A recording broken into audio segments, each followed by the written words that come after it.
Today's daf, which is Wednesday's Gemara, is daf Mem Tes Omer Aleph, the Mishnah. Now, this is very interesting. The responsibilities that a father has to provide for his family, for his kids. Now, when a person marries a woman, he would do a Kesuvos Daf. A Kesuvos Daf is, he would say, because a person should have more than one wife. So he would say to this woman that your Kesuvah, if let's say there's a Kesuvah involved, and you predeceased me, the money that should have gone to you Kesuvah, that the children is called Kesuvos Daf, your children will inherit that, and that only won't form part of the Yerusha. So let's say there's $1,000 plus another few $100, $200. The $200 will go to your children, and the $1,000 will be split evenly amongst all the heirs.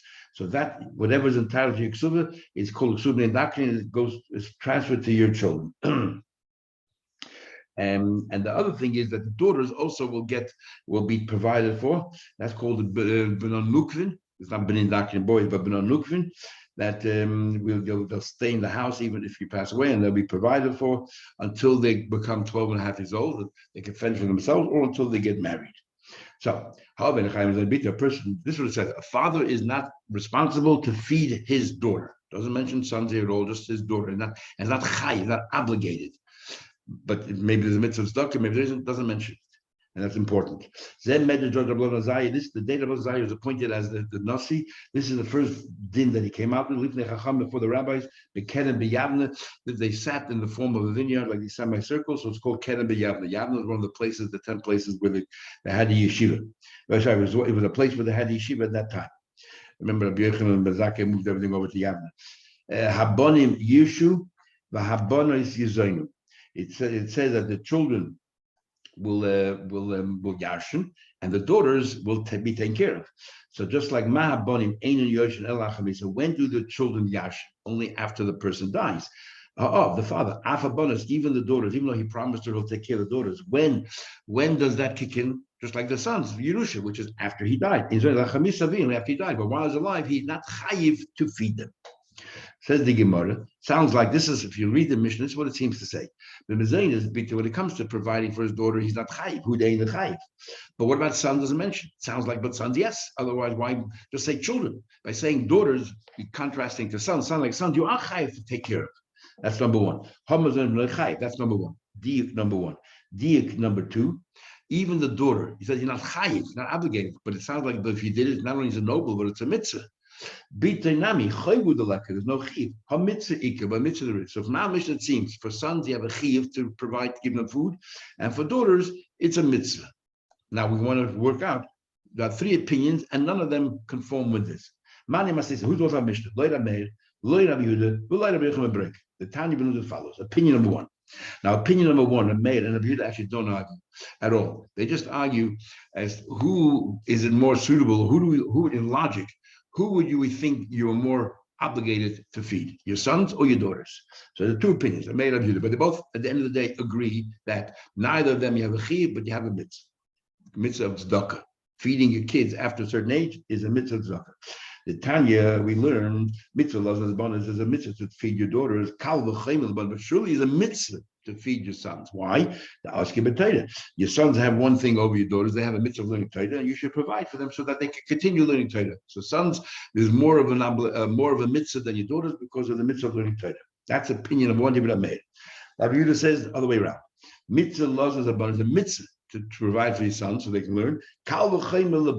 Definitely is a mitzvah to take care of your daughters. Why the daughters more than the sons? Because it's embarrassing, humiliating for the daughters to go door knocking, asking people for help. But your sons, if they can't feed themselves, they can go out there and ask for help. So at the end of the day, they both hold the mitzvah is for the son and for the daughter. Ma'anav kamin halacha. The min halacha would be, what if you only have enough money to provide for one of them? According to the mayor, give it to the sons. According to Rabbi Yehuda, give it to the daughters. Comes along Rabbi Yochanan Brek and he says, he says, when it comes to the daughters, there's not only a mitzvah, there's a chiv. You need to take care of your daughters because they can't go take care of themselves. And only when? Only after the father dies. But he says, why the father's alive?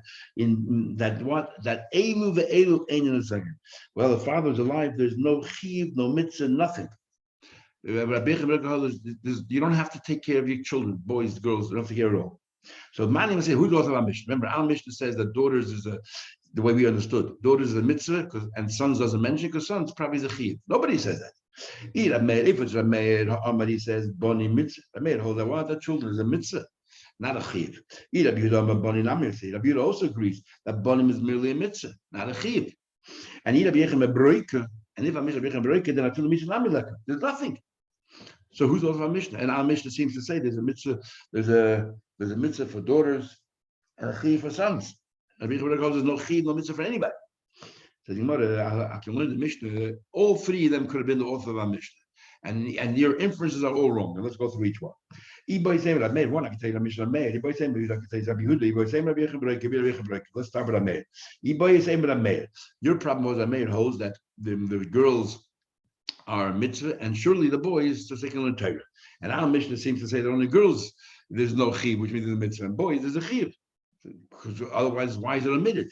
So the mayor said, this is how you read the Mishnah. A father is not liable to provide for his daughter, but sons are the same thing. But there's a mitzvah by the daughters. And Kal v'chemer, so surely there's a mitzvah lebani. So why does the Mishnah only highlight daughters? There's a chiddush involved. What's that chiddush? I want to tell you that even though your daughter is not learning Torah, you still have a mitzvah to provide for her. The chiddush of our Mishnah is sons. Of course, there's a mitzvah. You're helping them to study Torah. Even they wouldn't be your sons. You're helping them learn Torah.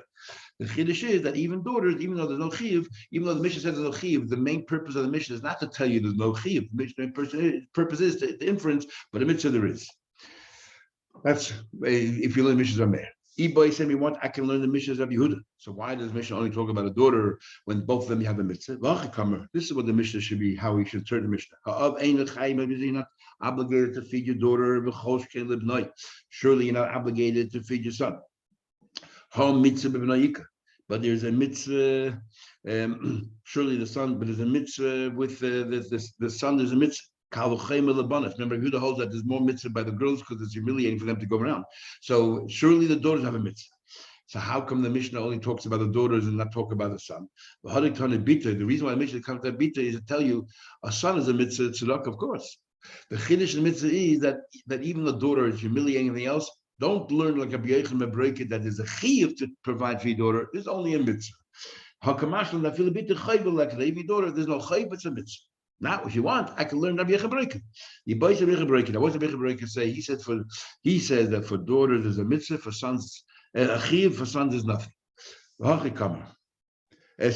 there's no chiyuv or mitzvah for anybody. He holds only after the person passed away. You have no mitzvah, you have no chiyuv to feed your daughter, your son. And truth of the matter is you don't even have a mitzvah for either one. But since when it comes to girls, after the father dies, there's a chiyuv to take care of the daughters, to provide for them. Therefore, he contrasts that. He says, but while the father's alive, you don't have that chiyuv. Says the Gemara that even though there's no chiyuv to provide for your children, but there's definitely a mitzvah, and therefore we're going to shame you to make sure that you take care of your kids. In Usha, there were 10 places that the Sanhedrin moved about, and there they made a number of takanas. They established a number of institutions, and they said, number one, that a person has to, in other words, till 6 years old, you have to. From 6 to 12, or till the bar mitzvah, by boys till 13, they made a special takanas called takanas Usha. You need to take care of your kids. You have to take care of your kids. We ask a question, is the halacha like Usha or not? Toshma coming here. And the way the Gemara seems to learn, the way Rashi learns, that actually the halacha is that you don't have to. It's a mitzvah of tzedakah, but you don't have to. And that is, Toshma proved it. There was a person who was quite wealthy, refused to take care of his kids.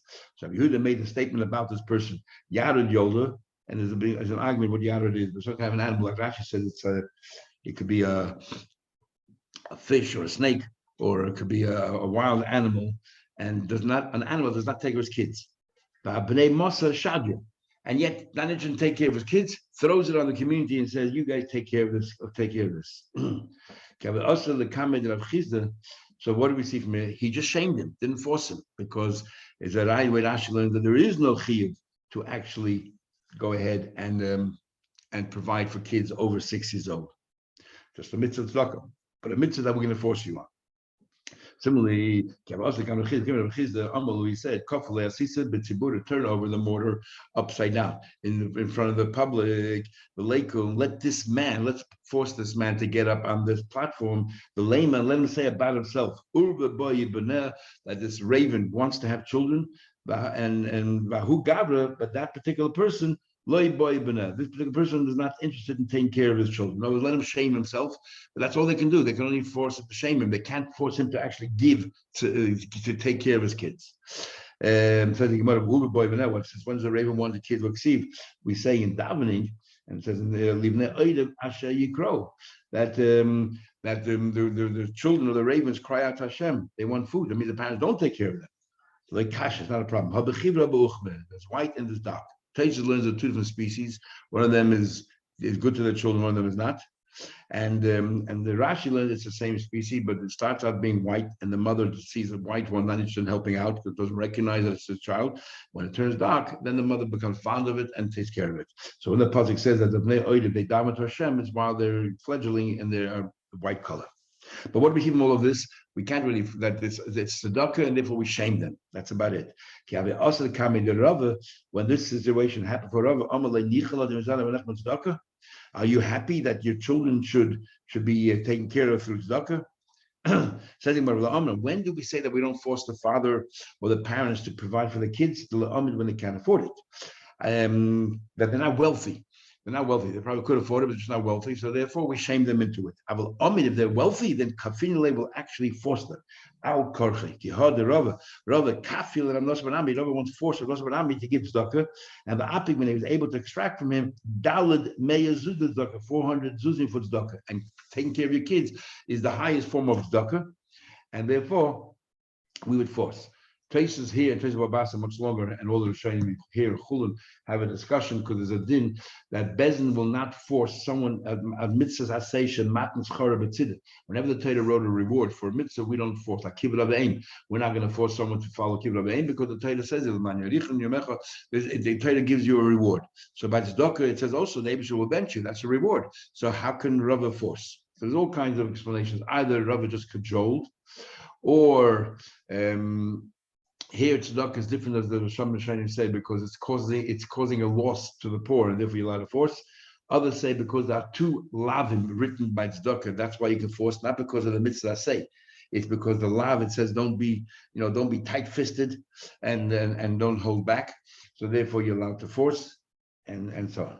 Anyway, what do we see from all this? We glean from all this that taking care of your kids over the age of 6 years old, it's tzedakah, and therefore not like takana zusha, the way Rashi is showing you, was not like takana zusha, which is mandatory. It's tzedakah, and we would shame you in doing it. And if you're wealthy, we'd force it. Another thing that we should have made takana is if somebody, let's say, decides give a life, I guess, gift to his children, that he gives away his entire estate. Nevertheless, the parents have a life tendency, even if it didn't expressly say, I'm giving you the property, but I have the right to live here, as long as I'm alive, have a life tendency. Even though it didn't say that, we would force the children to give it to them, even though normally we say once you gave them a ton, and even their obligations, the Baal Chayv can go and collect from that. But nevertheless, what do you call it? They don't. We're going to force them to take care of their father, the parents, and let them remain on the property. They ask a question. They say even more than this. For example, a widow and a daughter. And the daughter, let's say the daughter yashed everything, and the daughter got married. And when the daughter got married, if she dies, her entire estate goes to her husband. But while she's alive, and the husband's treated as if he's a third party outsider, and he's like a purchaser, and it goes to the husband, right? Because a baal, a husband in the state of the wife, is like a purchaser. And the din is that you don't take away from the husband to provide for a woman because this is now like this belongs to another party altogether. We don't take away. So the Chayda says that the widow of the man, the Zainis Menachasa, nevertheless, his widow, if let's say his daughter Yash and everything, she needs to continue to provide for this widow.